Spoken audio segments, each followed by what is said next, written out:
amutse Wasiri ntashobotse mu buzima bwe bwose Wasiri iki ni igikombe cyo kwerekana koko Emirates Cup kweli mwegereze mikro aragishyiraho ikindi cyangwa Wasiri atwaye 2026 winner atwaye cyase kafa none twagenda Rano tureke igikombe cy'abari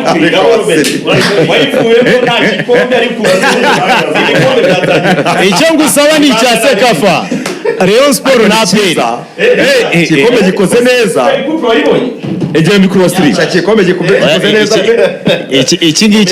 iki ni Emirates Cup Wasiri iki ni Emirates Cup Rayon Sport na Pierre igikombe gikoze neza egera mikro Wasiri igikombe gikoze neza iki ni Emirates Cup Wasiri iki ni Emirates Cup mbese bateguye inkera bayizi barayitwaye ntabwo bivuze ngo inkera bayizishamo gute inkera bayizari ngo ikiganiro cya televiziyo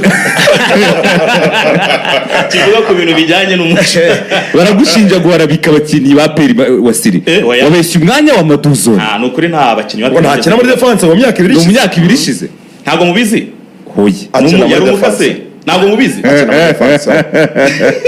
Uruko kura match za Mazembe umukozi w'ikiganiro mparabitse udusanze rero turi kuvuga kuri Sekafa tubwire niba witeguye Sekafa nari maze kubabwira abakinnyi ba Pierre bashya bari tayari bashaka gutanga burudani na Wasiri natubwira abareyo bimeze bike nabonye abantu babigize ibintu bisanzwe kubera iki muti boss kuki utatanze konje uyu munsi ryo twatwaye igikombe abakozi bemera ko baza kukazi siko ngeze hara hirya kuri office ngasanga abantu bose bakoze nk'ibisanzwe igikombe cyawe igikombe bango ikipe wategeye ukayigaburira azamuse nayitegeye ko yansinze yanga se sinayitegeye yaransinze nari nazanye rero champion wa Kenya ngo mbanze mpima amakipe azitabira Sekafa ariko ndi no kureba ku ikipe zitabira CAF Champions League ngezajya muri Confederation nayitsinze urukora imyitozo ku makipe azakina Champions League hai hanyuma rero ikindi kintu narinje gusaba mbere yuko nigendera yego icyambere yakubahwa muyobozi ndakumva cyane ndasaba ko buri kiganiro cyose kiba hano kizagitangizwa n'ijambo Kameni Junior Kameni Junior Kameni Junior amakuru mu Kinyarwanda Kameni Junior murakaza neza mu makuru ya SKFM tubaze dushimire Kameni Junior Kameni Junior ni uzajya utangiza ibintu byose ikiganiro cya gospel kuri assist ikiganiro cya gospel Kameni Junior ukomereza ibyo ariko ibitego Fidel amaze gutsinda muri pre-season ari gutsinda nde intare oya ariko mutaza kwibagirwa umuntu witwa Hatara ari muri iki gihugu tego 30 ngaye muri sezimwe n'igice ko yaje amezi 6 ya nyuma Watara nagaca umutozo yavuze ko ibintu byanyu bindi byose atabyemera neza ariko yemera Watara oya amani kuba top scorer amani Michel yabaye top scorer wa Côte d'Ivoire 17 harya top scorer bari mufite muri Côte d'Ivoire top scorer wa champion y'u Rwanda Dutere yageze kimwe cya kane cya Champions League muri Stade Marie ariko yakinaga na Mamelodi bigoranye cyane yakinaga champion y'amahoro witonde yego umukinnyi ukomeye muri Stade Marie yaguzwe n'ikipe yari Hilal muzanamubona uratangiye none se umwe ari kapiteni yitwa Manja muzamubona n'umukinnyi ufite tenti muzamubona none se ifite ijisho ryiza kurusha ari Hilal cyane byanashoboka ariko n'amafaranga yego ese mufite ryiza ko mwazanye mu VP Hilal ntimubona ese twe ko dufite nakubaza nokora umuzungu Wasiri nabonye abantu bari kuvuga ngo isakigwiba ngo ntabwo yabaye MVP muri Mali 1 bande uriya Dumbia Simbi kwifuza ngo nabaye MVP ibyo n'undi abivugaho abantu batangiye kumva ibiganiro marabitse ngo ntabwo yabaye MVP muri championnat tugura abakinnyi tugure n'abantu internet Rayon Sport itegure bije yo kugura abakinnyi niyo kugurira internet abantu tubwira abakinnyi 10 ba Rayon Sport umuri agomba kuzakorera muri Sekafa bagomba kumwongereza amaso urakoze cyane mbere na mbere Rayon Sport yaguze umuzamu wa mbere uzatwara na Golden Gloves saison irangira ni ya Sekafa igiye kuza. Yego. Ni umuzamu tujya kumugura ngiye naganiriye na Raoul Shungwa mutozaga muri Vita Club. Ya Vita Club yageze mu matsinda. Burya niwe wari uhanganiye umwanya n'uyu muzamu wa Al Hilal. Uyu umunyaburukina Wedrago barakirana. Sinzi kuvuga izina rye Farid. Mustafa Farid Wedrago. Niwe bari bahanganiye umwanya. Byatangiye ari ukina ariko sezirangira. Buriya CAF Champions League AS Vita Club ijya kudasohoka mu matsinda. Match za nyuma zafashwe n'uyu muzamu w'ikipe ya Rayon Sport. Dande Junior. Hari abantu batigeze bagira umwanya wo kumwigaho, kumusomaho, banamubonye igice kimwe kuri match Rayon Sport akinye n'ikipe ya Gor Mahia. Ndabatumiye kuri match zose za Sekafa. Niwe muzamu uri ku rwego rw'uko ashobora no gukina match 60 Rayon Sport nizigeza z'uyu mwaka w'imikino adasimburwa. Ntavunika. Nibutse ngo match ya mbere ifite ndo. Ko Faridi bombi bari muri AS Vita Club. Bariya babiri bose bari bo bazamu ba mbere b'ikipe yitwa AS Vita Club. Aribo bahanganira umwanya. Bombi b'abanyamahanga. Bombi ari babiri bahanganira umwanya. Sibyo se? Faridi umunyaburukina Faso. Yego. N'umunyakameruni. Yego. Bari abazamu babiri ba AS Vita Club b'abanyamahanga. Barwanira umwanya. Yemeza ko Rayon Sport nyine igomba kugura abazamu babiri. Nta gitangaza. Niyo mpamvu ndabizi rwose. Erega ubundi ikintu kibuza amakipe kugira abo bazamu b'abanyamahanga ni n'ubushobozi. Sibyo? Ushobora kugira umwe uzajya ukina shampiyona umeze neza akaba ari uzajya ukina shampiyona. Ariko twibukiranye ko muri aya marushanwa mpuzamahanga nta tegeko rihari rigukumira. Bose bajya kuri liste.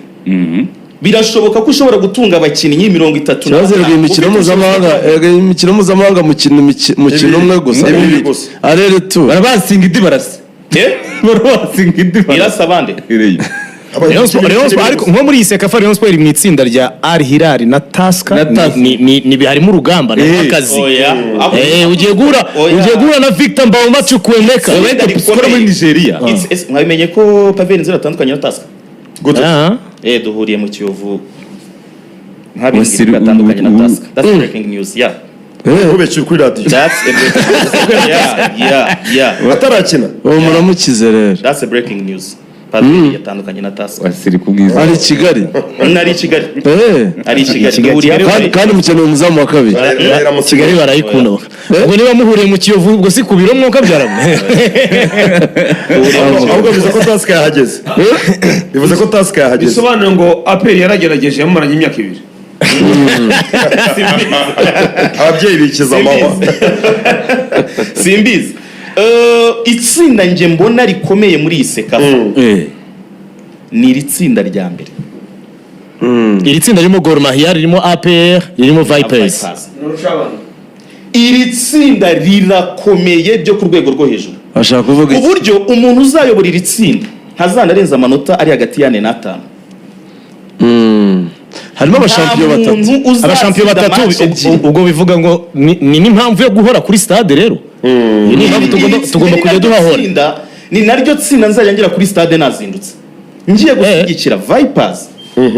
kurusha Hilal na Rayon. Yagaruye Cesar Manzo. Ngiye gushyigikira Vipers, ngiye gushyigikira Gor Mahia.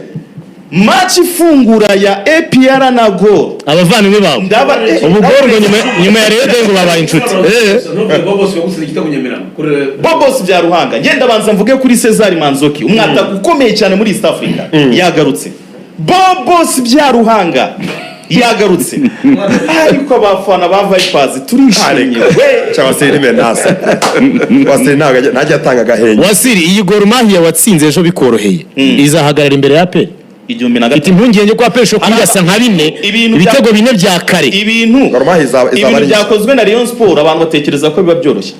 Hari nk'umuntu ubona ko ari akamodoka ndi kugendamo akabona kakigonderwa na buri muntu wese.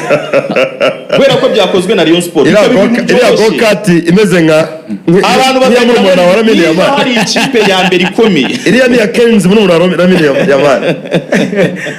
Niba hari ikipe ikomeye nayo izaba iri muri Sekafa. Ubundi ni amakipe 3 nge mpamahira. Akomeye azana batungura. Hari ikipe yitwa Jamus South Sudan yego. Jamus watsinze muri match ya ikipe yitwa Jamus. Ufite n'ijambo urashe Jamus urashe Gor Mahia. Ikipe yitwa Jamus ndayibatuye muri Sekafa. Mwibaza ahantu muhire Keve tuzuza umupira kuriye. baramuha 45 agashya bakamubwira ati uje wicare gato ngo yisabiye gusimbura ngwino wicare ikipe iragenda ifite agatuzi iragira Malipango aracyayibamo oya ngo yaragiye oya hagaciye ntago namubonye sinzi niba ari ikindi kibazo ariko sinigeze mubona kuri iriya match hakaza ikipe yitwa Gor Mahia uravuga izo watsinze gusa ko arizo zaba zikomeye sinigeze nyitsinda ubu nuragira kuri ari Hilal ubu ngo muri eshatu zikomeye Simba na Hilal na APR ntizirimo ese urazana Simba izazana ikipe ya kabiri almost cyakora jewe nenye ariko hari nenye ni ikipe ya mbere ariko abameyeri bayo batangira imyitozo vuba buriya bazakora haracyari cyumweru ariko na Simba izazana ikipe yayo ya mbere ikipe yayo ya mbere amakuru mfite ariko na indi president bapfa cyane rwose nawe muwinga w'umukongomani yari mu Faransa bamutegeye indege yihuta Elimpanzo nka match zifungura turabonamo izerema zikomeye ariko haniganjemo n'izindi rema zisa naho ari nshyashya bagiye gutestingira muri Sekafa ariko nize ntashidikanya ijisho rya Simba rihora ari ryiza iza nizi utazi ikaza ishwanya yari kwe n'abakinnyi benshi iri mu makipe nayo yo kuza kwitondera ariko izo nabonesheje amaso yanjye bitari byo kuvuga iziri mu myitozo cyangwa iziri gukina izindi match izo nabonesheje amaso yanjye iyi kipe yitwa Gor Mahia abantu barangariye kuba Rayon Sport yitsinze ibitego 2 kuza ariko Rayon Sport irakomeye irakomeye cyane Rayon Sport irakomeye cyane izo kipe nizo zizavamo izita Kameni bimeze bite ibintu byose bijye bitangizwa na Kameni Junior nujya kubahemba hejuru ushyireho Kameni Junior imishara y'abakozi ba SFF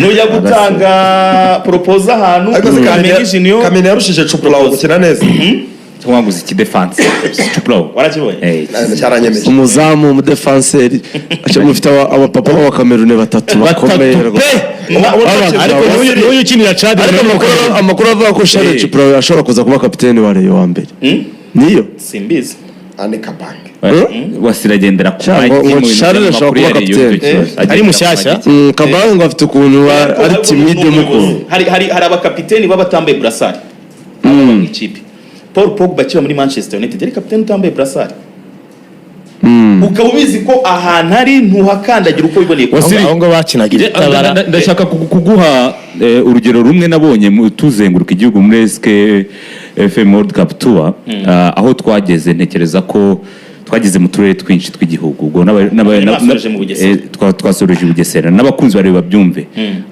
abakunzi ba Pierre bari benshi bari kuzamuka cyane ndaguha amakuru na kuri cyose twagiye i Nyagatare hari abakunzi ba Pierre benshi Gatsibo abakunzi ba Pierre barutaga bareye Kirehe i Rusizi natunguwe nuko hari abakunzi ba Pierre kuruta bareye i Rusizi saho se bahera bavuga ko bafite ubushobozi bwo kuzuza stade bonyine badasabye ubufasha bwa leta ndagupimira muri stade Amahoro Rubavu ndakubwira ndagupimira muri stade Amahoro aho nabonye abafana ba Rayon benshi ni Gisagara no turera duke cyane Gisagara ni abafana ba Rayon benshi ndakubwira nibone n'amaso yanjye Gisagara Karongi Nyamasheke no Burera aho ni Murera ariko handi hose abafana benshi bare apere kukotsa cyane abafana wa benshi mu hose kandi biganjemo ariko mu mureka agira icyo bivuga mbona wagira ngo ameze nk'utabyemera biganjemo bato Wasiri cyangwa yabyemeye ahubwo arimo arashakisha ibitekerezo byo kubidefana kandi igihe biba bitoroshye nibo bantu ubu bafite ishusho ryo kwireka abantu ko ari benshi ese urebe ko abare yari benshi babiryamiye mu rugo oya Wasiri abari babaryamiye mu rugo kwerekana ko ari myinshi kandi ari myinshi nyine bizwi Wasiri turabatestingira muri Sekafa muri stade Amahoro iyi Sekafa bakangurire kugura amatike hato bitaza apere ifite gahunda yo gukorektinga data muri Sekafa ireba hagati yawe narebe hagase gute ni nacyo ndi gusaba abakunzi b'ikipe ya Rayon Sport abare ntimuzatengwe ni nacyo ndi gusaba abakunzi b'ikipe ya Rayon Sport ndabashimira cyane Pierre mwarayujuje mwarakoze cyane nibyo mwari muje kureba ntekereza ko mwarayibonye abararyohewe dukurikijeho gukina irindi rushanwa irindi numvisha barimo baravuga ko ngo nibyo twiteguriye ngo twagombaga no kuritwara tugiye gukina irushanwa duheruka 9-8 iriya jezi mwabonye twari twambaye bakinije match ya Gor Mahia ni nazo jezi tuzakoresha muri Sekafa iriya jezi uzigisobanuro cyayo Lorenzo ni jezi Rayon Sport yari yambaye 9-8 twara Sekafa niyo turi buze kwinjirana muri Sekafa. mwayishingiye mukora ka design gashya kajya gusa na yayindi ibyo bita bitro nicyo kintu twakoze murere mu ngabo. iyi jersey murimo murabona twakoresheje kuri match ya Rayon Sport mwayiteguriye Sekafa ni jersey ya Sekafa twayirukaga kuyambara 1998 Rayon Sport itwara Sekafa mutsinda iyo bita murandege. Buri mukinnyi wese w'ikipe ya Rayon Sport yasobanura impamvu twambaye uyu mwambaro.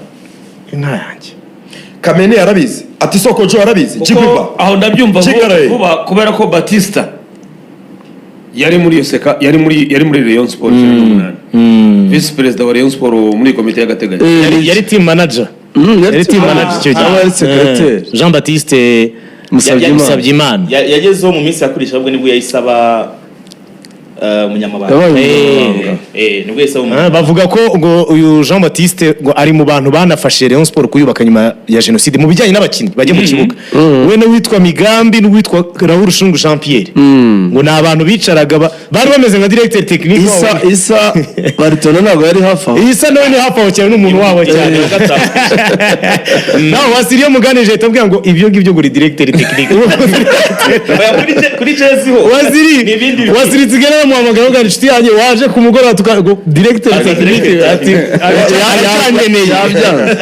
directeur technique tuvugana amasami aba technicien iyi Jezi rero niyo turi buze gukinisha Sekafa iyi murimo murabona yasaga neza yambara 9 turayigarura dufite iy'ubururu dufite n'umweru wayo umweru wayo ngira ngo abantu babonye niyo twakoresheje yari wo mapkit kuri ku munsi wanyu niyo mpamvu rero ndatumira abakunzi b'ikipe ya Rayon Sport iyi Sekafa ntabwo tuje kwitabira muje kwitwara turabizi neza ko dufite match ziri competitive zegeranye kandi zitegurira ibintu binini umuntu anabizi neza ko se hakobeza uwa mbere gusa best loser n'umwe mu matsinda ngo ari Hilal Rayon Sport task barwanira umwanya nakomeje mvuga ngo kubera iki nta kimwe cya kane gihari ejo bone mugabe yansobanurira akantu ako gatandatu arambwira ngo nibare kohereza tariki 8 finale tariki 8 tariki 7 Simba na Tanzania hari Super Cup mu matariki ari nyuma ntabwo ari tariki ya finale kugira ngo kimwe cya kane atariko Sekafa zakurikira ko ebyiri zindi zabera mu Rwanda kimwe cya kane ni ngombwa kizaba kihari ubwo rero twatwibagiye ikintu kivuga ngo Rayon Sport izayobora itsinda ririmo ari itsinda na Taska ibyo biroroshye igisubizo cya mbere Rayon Sport iratangira na manota 3 kuri iki cyumweru namenye ko umutoza witwa Gibukasa ngo arimo arashakisha ama video y'igicumbi abantu bagiye banyuranye baba bayafite Wasiri ntabwo arimo si ngombwa Wasiri ntabwo arimo mu bashobora akeneye igicumbi ku myitozo ngo he knows ko there is something being cooked ndashaka kuyamuha aho kugira ngo yigore ngenda ndashaka kuyamuha ngayo kuri iriya match ya Gor Mahia ngo arayaryamanye kandi yari iri online yose irahari kuri YouTube nta kibazo afite ariko ngo arimo arahiga y'igicumbi akuramo ibitego yakuyemo igitego baragisiba akizana hano muri telefone bakuyemo ibitego bari igitego cyane bagikuye umuvandimwe Gibukasa narabimenye ko n'ikinyarwanda cyiza oya Gibukasa bigisenyi yego iwe mu rugo iwe ndamumenye inzuye bwite n'umuryango we ni Rubavu ubwo Gibukasa agomba kubaza directeur ndamuha ubutumwa mu kinyarwanda ndarabibaza directeur ubutumwa mu kinyarwanda si ngombwa ko ujya guca mu dushyamba mu twatsi ngo ujye gushaka video za Rayon ngwino kuri office ya Rayon Sport bitarenze kuwa 3 umuhe video ufate video zose za Rayon Sport ushaka